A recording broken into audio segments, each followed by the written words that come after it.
বাংলাদেশের সঙ্গে ভারতের যে সম্পর্ক, এটি কোন পর্যায়ে আছে? শেখ হাসিনার জামানাতে যে একটা অবিস্মরণীয় সম্পর্ক স্থাপিত হয়েছিল ভারতের সঙ্গে। তার ফলে কি হতো? ঢাকার কমলাপুর স্টেশন থেকে সরাসরি ট্রেনে কলকাতা যাওয়া যেত। আবার কলকাতা থেকে সরাসরি ট্রেনে ঢাকা আসা যেত। নদীপথে বুড়িগঙ্গা থেকে, সদরঘাট থেকে বা অন্য কোনো জেটি থেকে সেই যে জাহাজ সোজা কলকাতাতে চলে যেত। তারপর বিভিন্ন সীমান্ত দিয়ে বাংলাদেশের সঙ্গে যে ভারতের পর্যটন সুবিধা, ব্যবসা বাণিজ্য থেকে শুরু করে অন্য যা কিছু রয়েছে সেটি এমন একটা লেভেলে পৌঁছে গিয়েছিল, যারা কেবলই মাত্র এই ব্যবসা বাণিজ্যের সঙ্গে সম্পৃক্ত তারা বলতে পারবেন যে ওই সময়টা কেমন ছিল। আর আমরা যারা বিভিন্ন সময়টিতে ভারতের সমালোচনা করে আসছিলাম, তারা এই ভারতের কাছে দেশ বিক্রি করে দেয়া হচ্ছে, ইজ্জত থাকছে না, আমাদের দেশ সিকিম হয়ে যাচ্ছে, আর শেখ হাসিনা দিল্লির দাসী, এই কথাগুলো কিন্তু আমরা বারবার বলে আসছিলাম। অন্যদিকে এই শেখ হাসিনার কবল থেকে বা আওয়ামী লীগের কবল থেকে আমাদেরকে উদ্ধার পেতে হবে, আদারওয়াইজ আমরা যে মহান মুক্তিযুদ্ধ করেছি সেই মহান মুক্তিযুদ্ধ ভ্যানিশ হয়ে যাবে, আমরা ভারতের সেবাদাস হয়ে আছি, আগামীতে ভারতের কোনো একটি অঙ্গরাজ্য হয়ে যাব। এই প্রচার এবং প্রোপাগান্ডার সঙ্গে সঙ্গে বাংলাদেশের শেখ হাসিনা বিরোধী যে আন্দোলন সেটি চরম আকার ধারণ করে। এর মধ্যে যে শেখ হাসিনার সাধ্য তেঁতুলের বেশি ছিলেন তা যেমন সঠিক নয়, আবার ভারত যে আমাদের সঙ্গে ন্যায় বিচার করেছে তাও সঠিক নয়। ভারতের দাদাগিরি ছিল সীমাহীন। ভারতের সঙ্গে বাংলাদেশের চরম একটা সম্পর্ক থাকার পরেও আওয়ামী লীগের সঙ্গে ভারতের একটা মনস্তাত্ত্বিক দূরত্ব ছিল। আওয়ামী লীগ মনে করত ভারতকে যা দিয়েছি ইহ জন্মে ভারত আর কখনো সেটা পাবে না। অন্যদিকে ভারত যেটা মনে করতো সেটা হলো যে তুমি আমাকে কে দেবে বা তোমরা আমাকে কে দিবে, বরং আমরা না হলে তো তোমরা ক্ষমতায় বসতে পারতে না, তোমাদেরকে ক্ষমতা আনা, তোমাদেরকে ক্ষমতায় টিকিয়ে রাখা, নানা কারণে আমরা যে ঝুঁকি নিয়েছি সেই ঝুঁকির ফলে আমরা আসলে যা পাওয়ার কথা তার চেয়ে অনেক কম পাচ্ছি। তো এই বিষয়গুলো নিয়ে তাদের মধ্যে মনস্তাত্ত্বিক যুদ্ধ চলছিল সেই 2014 থেকে 2024 পর্যন্ত। তলে তলে অনেকগুলো ক্ষত ছিল, উপরে উপরে অনেকগুলো মহব্বত ছিল, এবং এরই মধ্যে উভয় রাষ্ট্রই মানে বাংলাদেশ ভারতকে কিছু একটা শিক্ষা দিতে চাচ্ছিল শেখ হাসিনার জমানাতে।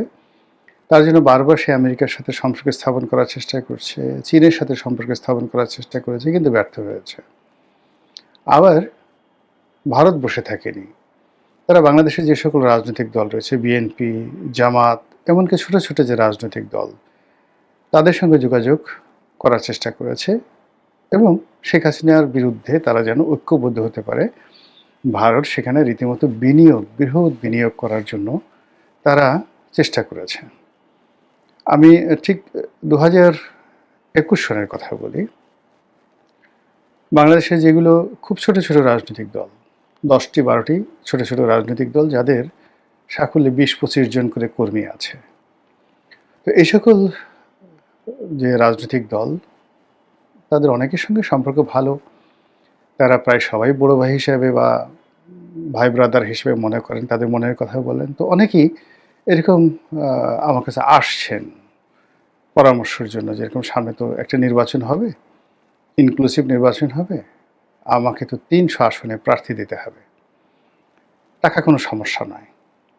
এখন আপনি বলেন যে এই 300 আসন কোত্থেকে পাবো? ছোট ছোট রাজনৈতিক দল।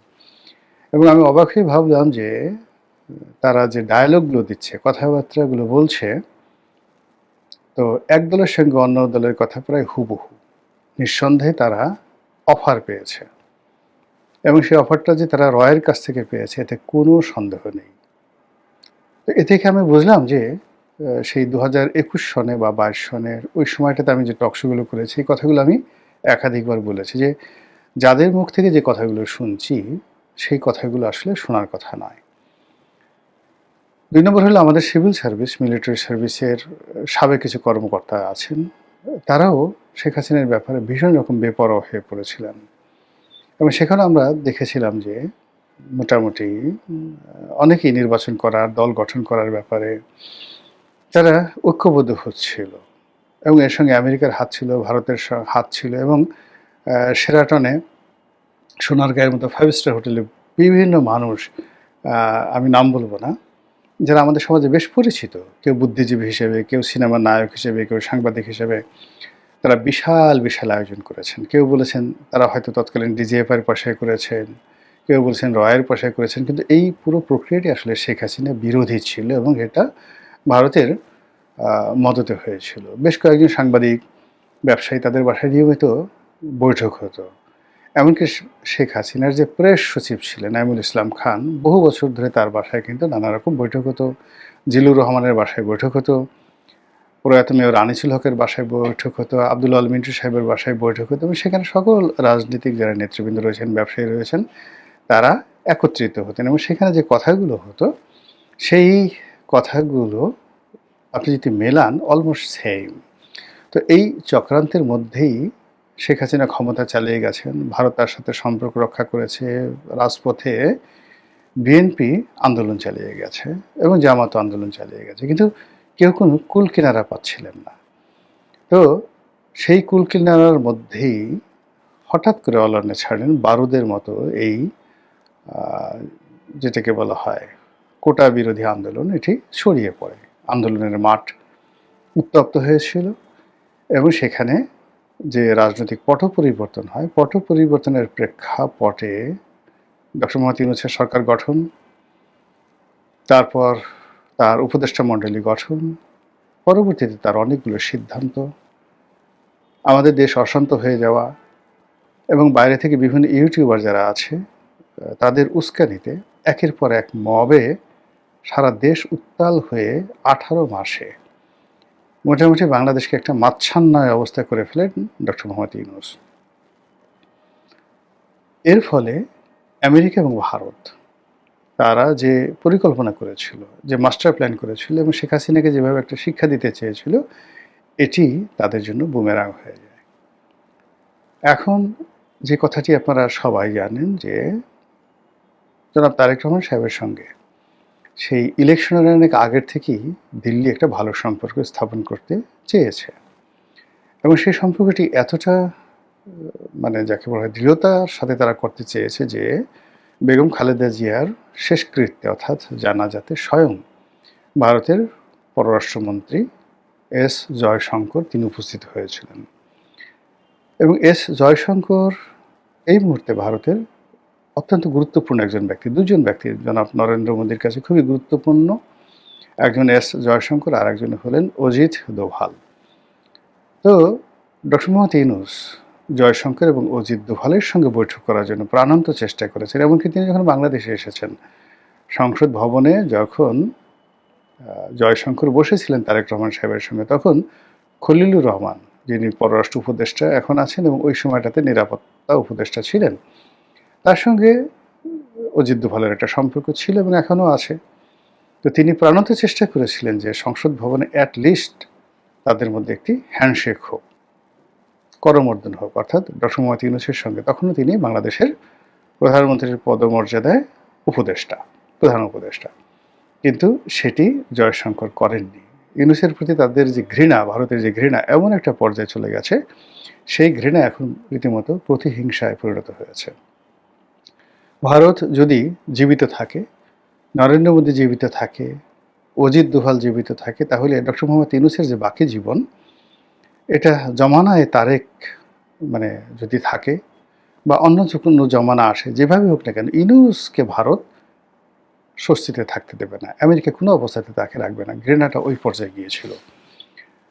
এই ঘৃণাটা কেন হলো? এর কারণ হলো ডক্টর মোহাম্মদ ইউনূসকে বা এনসিপিকে বা সমন্বয়কদেরকে বা শেখ হাসিনাকে হটানোর ক্ষেত্রে এদেরকে নতুন ক্ষমতায় আনতে ভারত এবং আমেরিকার যে মাস্টার প্ল্যান ছিল, প্রায় সবগুলো মাস্টার প্ল্যান একের পর এক বুমেরাং হয়ে পড়েছে এবং এই বুমেরাং হওয়ার জন্য ডক্টর মোহাম্মদ ইউনূসের অদক্ষতা, অযোগ্যতা এবং তার ব্যক্তিত্বহীনতা, মেরুদণ্ডহীনতা এবং তার যারা উপদেষ্টা ছিলেন তাদের কুপমণ্ডকতা একসাথে কাজ করেছে। ফলে ধরুন আপনার ক্ষেত্রে চিন্তা করুন যে আপনি খুব আশা করে কাউকে ঘরে স্থান দিয়েছেন, তারপরে শোয়ার জায়গা দিয়েছেন, রাতে খুব পোলাও কুরমা খেতে দিয়েছেন। সকালবেলা গিয়ে দেখলেন যে বেচারা পায়খানা করে, পেশাব করে, পেট খারাপ করে আপনার পুরো রুম মানে খাট-ঠাট সব নষ্ট করে ফেলেছে। আপনার মেজাজটা কেমন লাগবে যদি আপনি মহামানব না হন? ওই লোক যদি ওখানে বসা থাকে, আপনার কি মনে হবে? তাকে কি আপনার চুমা দিতে ইচ্ছে করবে? বা ঠিক আছে ভদ্রলোক পায়খানা করেছে, আপনি নিজ হাতে একটু পরিষ্কার করে দেন, না চড়াই ওর ৩২ টা দাঁত খুলে দিতে ইচ্ছা করবে। তো ঐরকম যারা বিদেশি শক্তি, পিছন থেকে যারা ইনভেস্ট করেছে, ধরেন আমেরিকা ইনভেস্ট করেছে। অন্যান্য দেশ যদি ইনভেস্ট করে থাকে, তার যেমন একটা যাকে বলা হয় প্রতিদান তারা চেয়েছিল, সেই প্রতিদান তারা পায়নি। এটি গেল ১। ২ নম্বর হলো যে যখন কোথাও আলু পুড়ে, কোনো গোডাউনে আগুন লাগে, বহু পক্ষ সেখানে উপস্থিত হয়।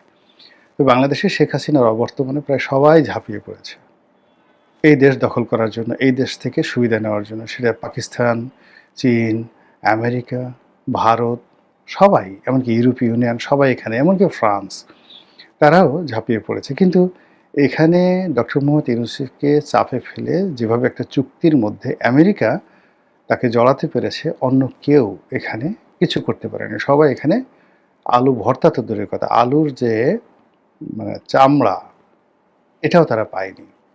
ফলে বুঝতে পারেন যে এই লোকের প্রতি তাদের যে ক্রোধ অনেক অনেক বেশি। যা হোক, সে তারপরে ওই ঘটনার পরে একটা নির্বাচন হলো, ধরে নেওয়া হয় সেই নির্বাচন হওয়ার পেছনে 90% এফোর্ট ছিল ভারতের। এই যে 2026 সনে যে নির্বাচন হয়েছে, ধরে নেওয়া হয়, আমি আবার বলছি, আমার কাছে কোনো সুনির্দিষ্ট তথ্য নেই, হঠাৎ করে ডক্টর মোহাম্মদ ইউনূসের উপর চাপ প্রয়োগ করা, তারপর তাকে নির্বাচনে রাজি করা, তারেক রহমান সাহেবকে বাংলাদেশে আনা ইত্যাদি সব বিষয়ে ধরে নেওয়া হয় ভারতের 90% এখানে এফোর্ট ছিল। আর 10% এফোর্ট হলো আমেরিকা। তারা ভারতকে শুধু এখানে সায় দিয়েছে। আপনারা অনেকেই জানেন যে ভারতের সাথে, অর্থাৎ নরেন্দ্র মোদীর সাথে ডোনাল্ড ট্রাম্পের এখন যে সম্পর্ক অত ভালো না। কিন্তু সেটা রাজনৈতিক পর্যায়ে এবং বাণিজ্যিক পর্যায়ে ভালো না থাকলেও কৌশলগত যে কারণ, সেই কৌশলগত কারণে ভারতের সাথে তাদের যে ইন্দো প্যাসিফিক চুক্তি রয়েছে, তাদের যে এই অঞ্চলের আঞ্চলিক কৌশলগত সম্পর্ক রয়েছে, সেই সম্পর্কগুলোর ক্ষেত্রে এখনও আমেরিকা বা পেন্টাগন ভারতের উপর নির্ভর করে। কাজেই বাংলাদেশের যে বিষয়গুলো রয়েছে, সেই বিষয়গুলো ভারত একচেটিয়াভাবে সেই হাসিনার জামানাতে যেভাবে দেখত, ঠিক এই মুহূর্তে তারা আমেরিকাকে ম্যানেজ করে ওইভাবেই দেখছে। তো এই যে নতুন সরকার এলো, জনাব তারেক রহমান সাহেবের সরকার, সেই সরকারের উপরে তাদের যে এক্সপেকটেশন ছিল, তাদের যে আগ্রহ ছিল এবং তারা যেভাবে যে বিষয়গুলো আশা করেছিল, সেই বিষয়গুলো পরিপূর্ণতা পাওয়া বা সেই বিষয়গুলোর প্রতিদান পাওয়া, এটা ভারত একেবারে প্রথম দিনেই বুঝে গেছে যে এটা সম্ভব নয়।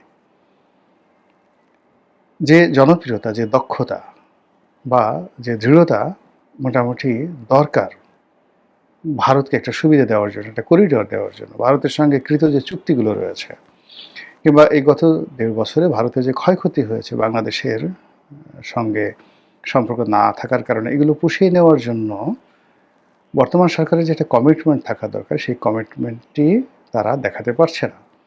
তারা এলোমেলো, আনপ্রেডিক্টেবল, যেটি হাসনাত আবদুল্লাহ বলেছেন যে এই সরকারের অনেক সিদ্ধান্তে মনে হচ্ছে তারা মুড সুইং করছে। হঠাৎ করে পূর্ব দিকে যাচ্ছে, হঠাৎ করে পশ্চিম দিকে যাচ্ছে, সকালে এক কথা, বিকেলে এক কথা, সকালে এক সিদ্ধান্ত, বিকেলে এক সিদ্ধান্ত, এবং সবগুলোই মানে ছেলে ভুলানো গল্পের মতো অনেকগুলো ঘটনা ঘটছে। একবার দিল্লি থেকে মানে দিল্লিতে তারা পাঠালো লোকজন, আবার চীনে পাঠালো, এবং তিনি এখনো পর্যন্ত ২ মাস হয়ে গেলেন প্রধানমন্ত্রী হিসেবে কোনো দেশে যাওয়ার এখনো পর্যন্ত তিনি সিদ্ধান্ত নিতে পারেননি, বা কোনো দেশও তাকে ওইভাবে আমন্ত্রণ করেছে কিনা আমরা জানি না। সব মিলিয়ে অবস্থার দৃষ্টে মনে হচ্ছে যে এই সরকারের প্রতি তাদের যে বিশ্বাস এবং ভালোবাসা ছিল, এটা ধীরে ধীরে ধীরে ধীরে স্তমিত হয়ে যাচ্ছে। আর অন্যদিকে শেখ হাসিনা বা আওয়ামী লীগ সম্পর্কে তাদের যে বিরাগ ছিল, ক্রোধ ছিল, অভিমান ছিল, সেই জায়গাগুলো ধীরে ধীরে ধীরে ধীরে কমে যাচ্ছে। এবং প্রকৃতি এবং পরিবেশ সম্ভবত বাংলাদেশের ক্ষেত্রে, আমেরিকার ক্ষেত্রে এবং দিল্লির ক্ষেত্রে যে সকল প্রকৃতি এবং পরিবেশ রয়েছে, আওয়ামী লীগের জন্য এগুলো ক্রমশ অনুকূল হয়ে যাচ্ছে। মহান আল্লাহ ভালো জানেন, আমাদের দেশের জন্য তাই হোক যেটি আমাদের জন্য কল্যাণকর। আসসালামু আলাইকুম রহমতুল্লাহি ওয়া বারাকাতুহু।